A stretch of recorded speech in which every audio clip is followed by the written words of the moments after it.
তো হ্যালো প্রিয় দর্শক, আজকে আবারও আমি চলে এসেছি নতুন একটি ভিডিও নিয়ে। তো বন্ধুরা দেখতে পাচ্ছ, আমি আজকে তৈরি করব একটি রাম ভক্ত হনুমানের মূর্তি। প্রথমে একটি পেরেক নিয়ে আমি একটি পা বসা অবস্থায় তৈরি করে নিচ্ছি এবং একটি পা দাঁড়ানো অবস্থায় তৈরি করছি।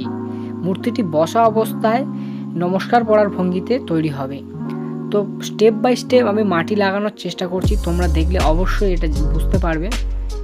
আর ভিডিওটি তোমাদের যদি ভালো লেগে থাকে অবশ্যই লাইক করে দিও এবং ভিডিওটি দেখতে থাকো।